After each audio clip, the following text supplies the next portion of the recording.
বাউল শাহ আব্দুল করিমের অনেকগুলো পদের মধ্যে আমি দু একটা পদকে খুব বেশি পছন্দ করি। তার মধ্যে ভাবসাগরের নাইয়া এটা আমার খুব ভালো লাগে, কারণ এটা আসলে মানুষকে মানে প্রত্যেকটা গানের বা প্রত্যেকটা কথার অর্থ যেন মনে হয় যে আসলে মানুষকে মৃত্যুকে স্মরণ করা দেয়।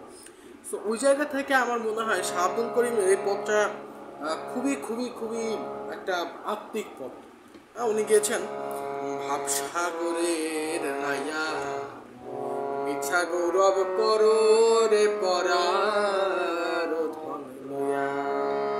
এরপর গাইছেন একদিন তোমায় যাইতে হবে সমস্ত থুইয়া, একদিন তোমায় যাইতে হবে এই সমস্ত থুইয়া রে পরার ধন লইয়া ভাবসাগরের নাইয়া। এটা একটা আলাদা জনরা, বাট এই জনরা থেকে উনি বের হয়ে উনি আবার একটু গ্রামের লোকাল কালচারে মিশতে চাইছেন। তো তখন উনি গাইছেন গ্রামের নওজওয়ান হিন্দু মুসলমান মিলিয়া বাউলা গানের মুর্শিদি গাইতাম, আগে কি সুন্দর দিন কাটাইতাম।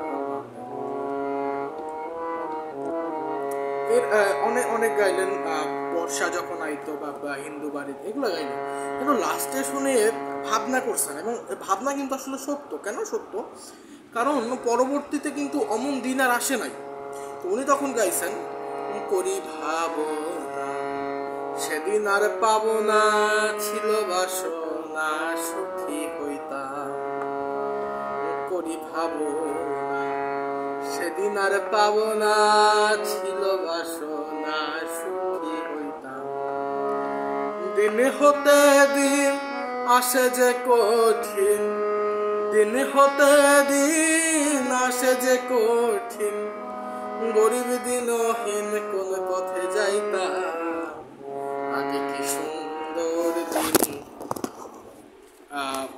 করিমের এই ভাবনাগুলোর বাইরে গিয়েও উনি জগৎটাকে আর একটু অন্যভাবেও অনেক জায়গায় ভেবেছেন। সেই ভাবনার মধ্যে বেসিক্যালি যারা বাউল গান গায় এই মানুষগুলা বিপন্ন মানুষের কথা অনেক ভাবেন, মানে যারা আমাদের অ্যাকচুয়ালি আমরা যাদের বলি তৃতীয় শ্রেণীর মানুষ। তো উনি যে এটা বাউলা গান যেটা উনি লিখেছেন তাকে বলতেছেন মজা লে রে বাউলা গান।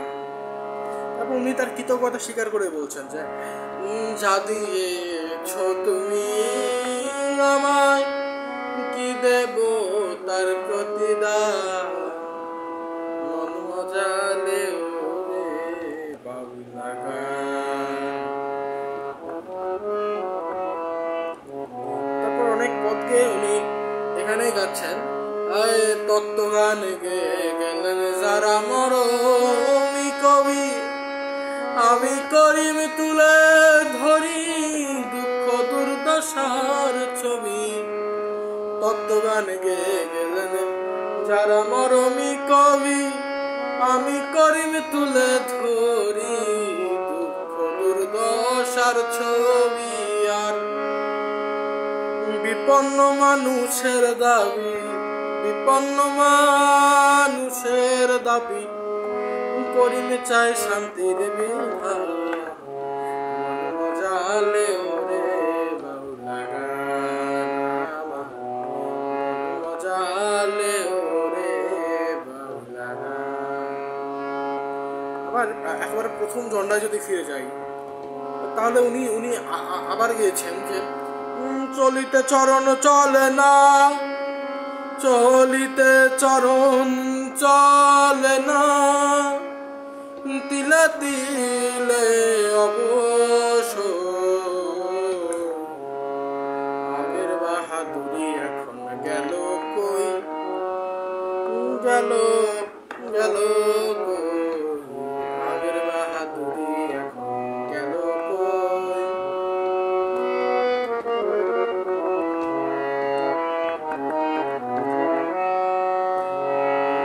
মাথার চুল পাকিতেছে, চোখের জ্যোতি কমে। এই যে উনি যেটা গাইলেন যে আসলে চলিতে চরণ চলে না, তিলে তিলে অবসর, আগের বাহাদুরি এখন গেল কই। দেহকে প্রশ্ন করছে যে তোমার তো আসলে এখন চরণ চলে না। তো এই যে শাহ আব্দুল করিম ভাটির পুরুষ, আমি আমি অ্যাস্থেটিকভাবে এই মানুষটার গান শুনি, আমি আর গাইতে পারি না, বাট আলটিমেটলি এই মানুষটার যে গান, যে ভাইব, যে জনরা, না আমি ব্যাকুল হয়ে যাই এই মানুষটার গানে। এত চমৎকার গান গানেন এবং এত চমৎকার গানের কথা। এবং এই যে আগে কি সুন্দর দিন কাটাইতাম, এটা কিন্তু ওনার শুন না, বাট বাউলের পৃথিবী ঘোরার জন্য উনি অন্যের সুরকে মেনে নিতে রাজি আছেন, বিকজ হি রিস্ট। সো এটাই, শাহ আব্দুল করিমকে ওন করার মতো মানুষ এখন আমাদের মধ্যে থেকে হারায় যাচ্ছে। দরকার শাহ আব্দুল করিমকে মনে রাখতে হবে, শাহ আব্দুল করিমকে গবেষণা করতে হবে, তার লেখা, তার চিন্তাধারা, এগুলো আমি যতদিন পৃথিবীতে আসছি উনি ততদিনে পৃথিবীতে ছিলেন, বাট আমার বোধশক্তি আসার পরে উনি ছিলেন না, চলে গেছেন। কারণ আমার জীবনের সবচেয়ে বড় একটা আফসোস থাকবে যে এই বাংলার মাটিতে জন্মে আমি শাহ আব্দুল করিমের একজন মানুষকে আমি দেখতে পারি না। That's it.